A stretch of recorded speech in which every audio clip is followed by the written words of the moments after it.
Deixamos o litoral sul de Santa Catarina e subimos o Morro Agudo em uma breve passagem.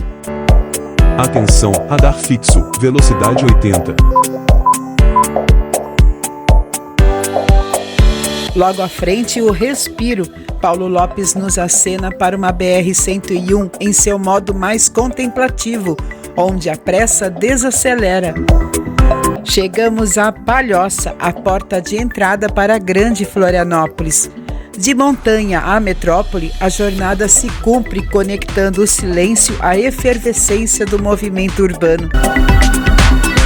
Viaje conosco pelas belezas, histórias e os contrastes pela bela e Santa Catarina, porque esta viagem está apenas começando.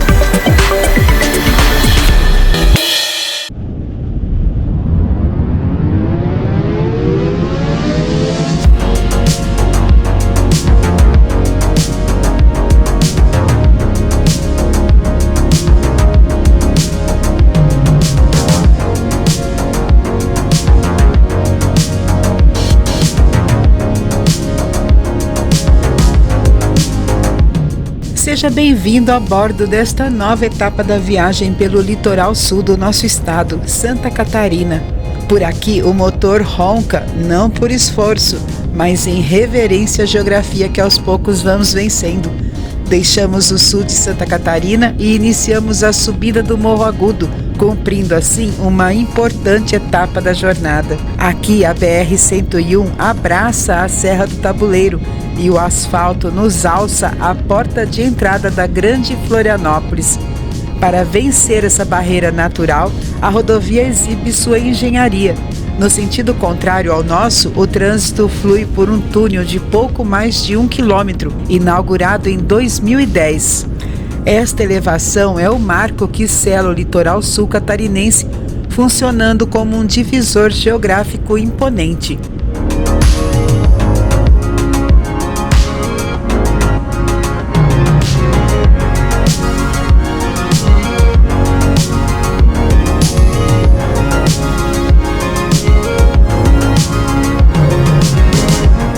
E se você está chegando agora nesta carona, muito prazer, somos Denise e Brito, apaixonados por estradas e pelo prazer de percorrer cada caminho devagar. Nosso canal não é um vlog turístico comum, aqui você embarca em uma expedição narrativa feita de história, geografia e curiosidade.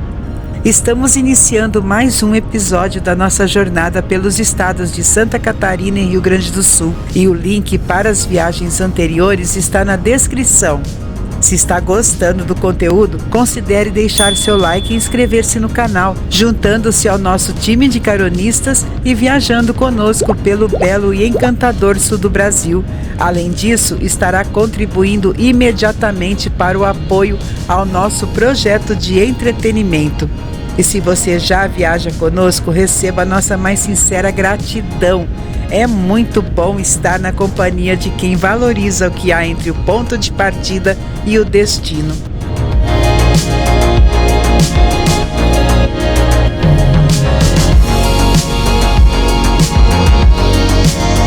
Atenção, radar fixo, velocidade 80.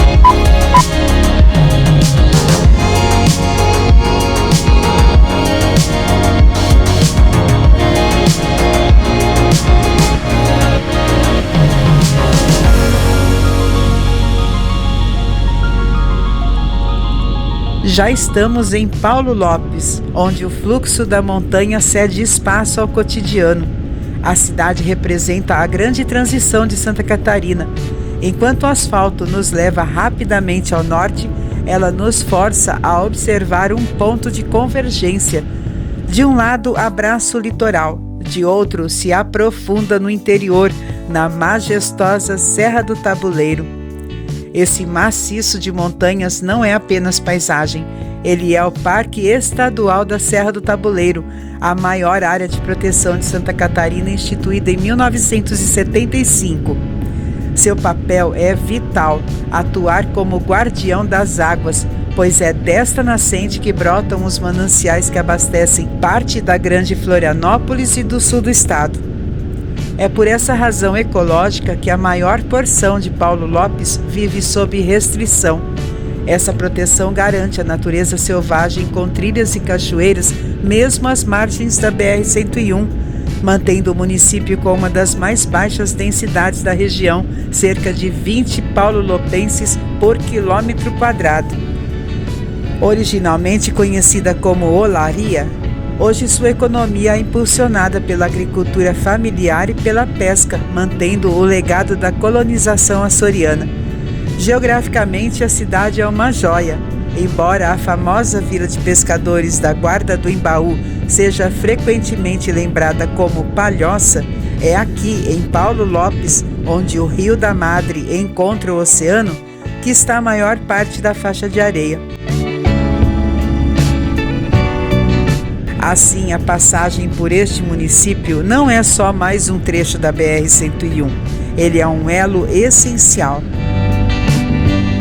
Atenção, radar fixo, velocidade 110.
Vamos falar sobre Santa Catarina?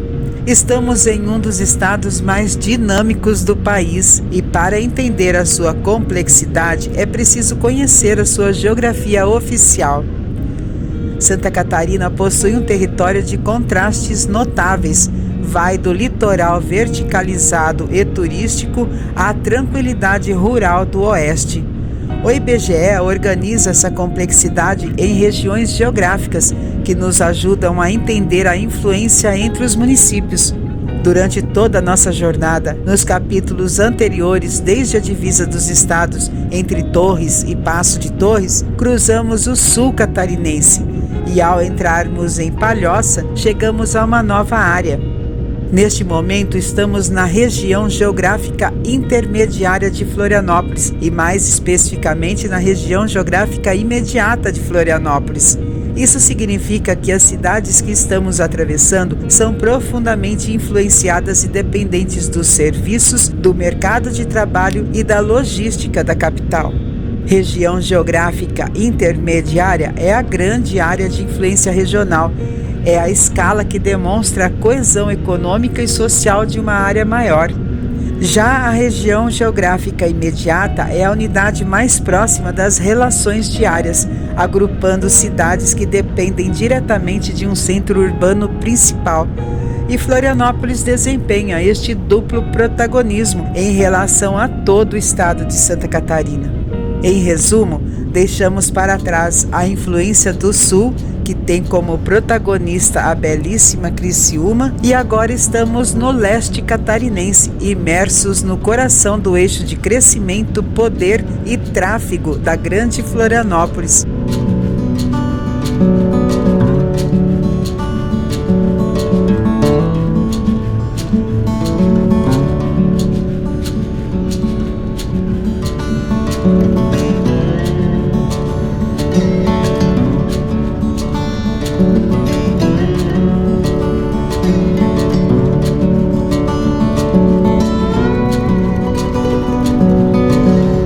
Neste ponto, o asfalto nos leva a um marco fundamental, a ponte sobre o Rio da Madre, que demarca um triplo ponto de transição.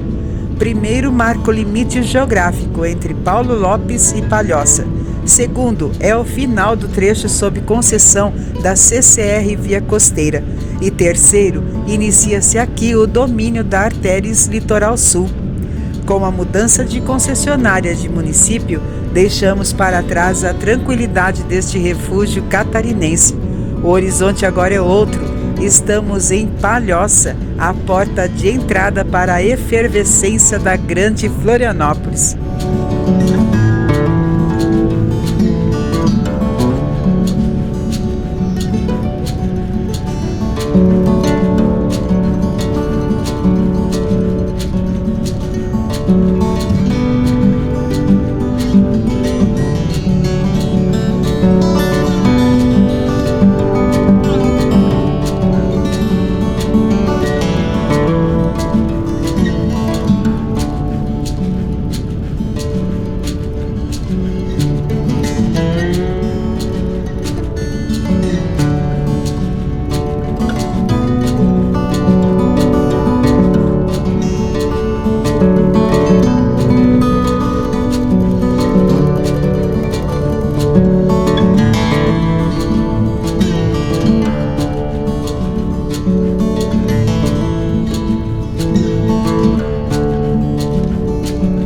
E aqui no limite entre os municípios, chegamos ao ponto de atenção para todo viajante, a Praça de Pedágio, a primeira sob a concessão da Artéries Litoral Sul neste sentido. O valor da tarifa básica atual é de R$ 5,70 para carros e R$ 2,85 para motos.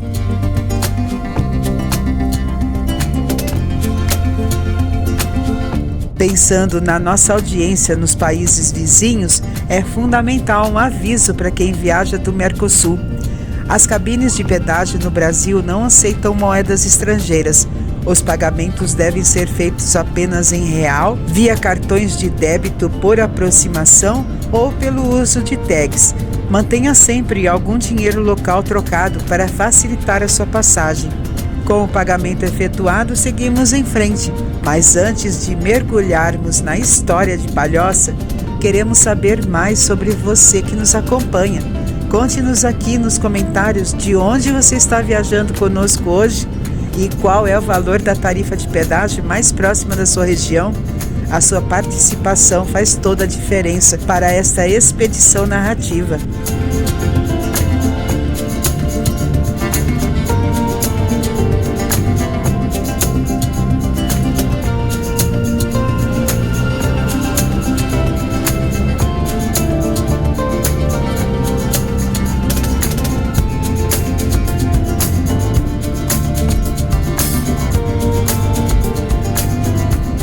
Com mais de 180 mil habitantes e uma densidade de 350 palhocenses por quilômetro quadrado, Palhoça já é uma cidade grandiosa.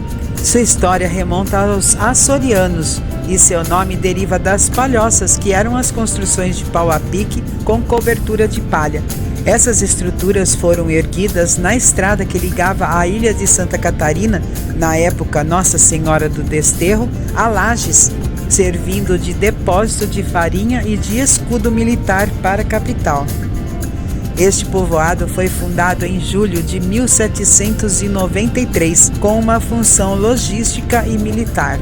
Palhoça fez parte do território de São José até conquistar sua autonomia política e administrativa em 24 de abril de 1894. Ela é, portanto, muito mais do que a porta de entrada para a capital. É em si um dos grandes motores de Santa Catarina. O município se consolidou como um centro de conhecimento, abrigando um dos maiores campi universitários, fomentando a inovação da grande Florianópolis. A localização é estratégica, transformou Palhoça em um eixo logístico crucial, com centros de distribuição que atendem grandes operações no sul do país. Palhoça representa a principal fronteira de expansão urbana e imobiliária da região metropolitana, absorvendo o fluxo populacional e garantindo a continuidade do desenvolvimento socioeconômico de Santa Catarina. Portanto, ao atravessarmos Palhoça, entendemos que se trata de uma cidade que equilibra a história açoriana com o progresso, sendo essencial para o presente e o futuro da economia catarinense.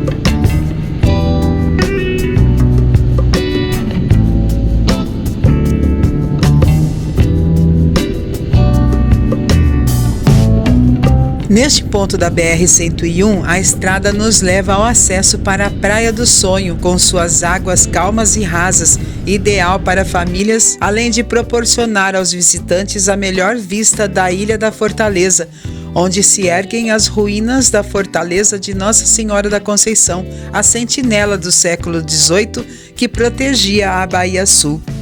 Anexamos ao card um vídeo complementar que mostra a chegada à Praia do Sonho, partindo do novo contorno viário de Florianópolis no sentido sul. Vale a pena conferir.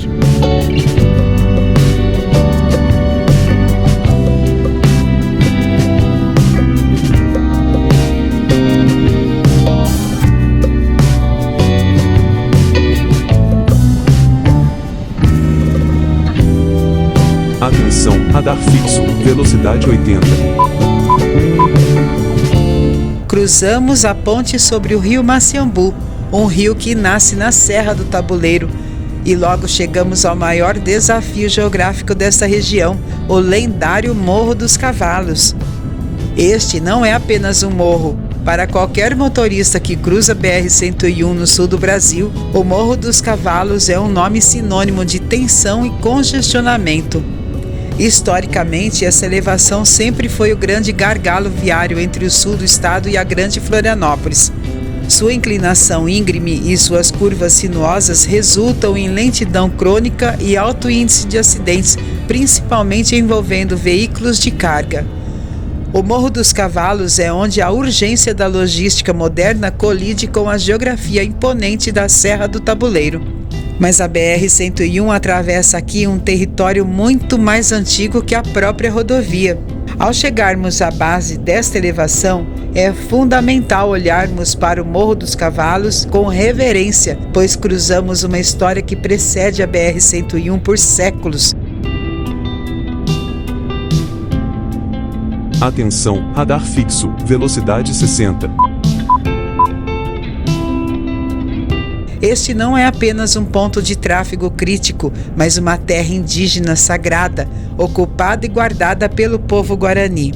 Este território se estende por aproximadamente 2.000 hectares. É um trecho vital do seu, abre aspas, lugar do modo de ser, fecha aspas.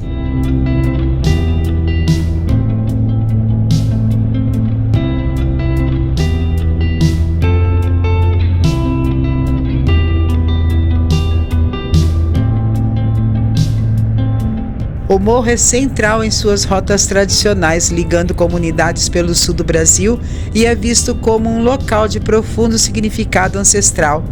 A comunidade indígena atua hoje como guardiã da Mata Atlântica remanescente no morro.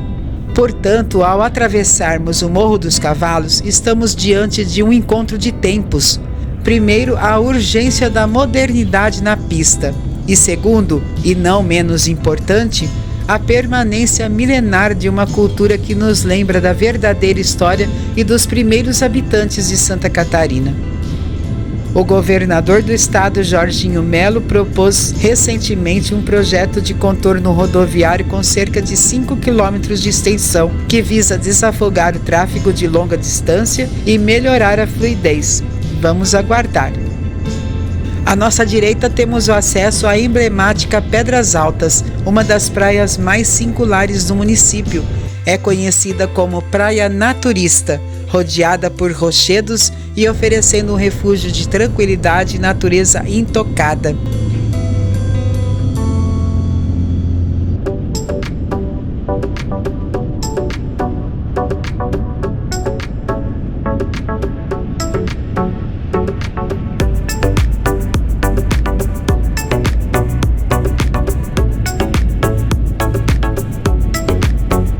Nesta etapa da viagem, ouvimos o ronco reverente do motor na subida do Morro Agudo, desvendamos os mistérios das águas do Guardião da Serra no perímetro de Paulo Lopes e conhecemos a história viva do povo guarani no Morro dos Cavalos, em Palhoça.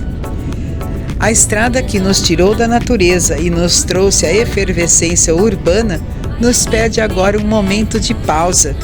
Nosso trajeto foi cumprido com a descoberta até chegarmos aqui, nas proximidades do acesso à Enseada de Brito, de onde iniciaremos o nosso próximo episódio. Seguiremos rumo ao norte e nossa jornada contornará Florianópolis até alcançarmos o litoral verticalizado de Itapema e descobrirmos juntos o lado menos conhecido de Balneário Camboriú. A cada quilômetro nos aproxima ainda mais de nosso lar e deixo aqui um convite. Viaje conosco pelo belo e encantador sul do Brasil, uma estrada de descobertas que surpreende a cada carona. Gratidão pela tua companhia, fique bem, fique com Deus e até breve, porque a estrada segue e ela sempre nos espera.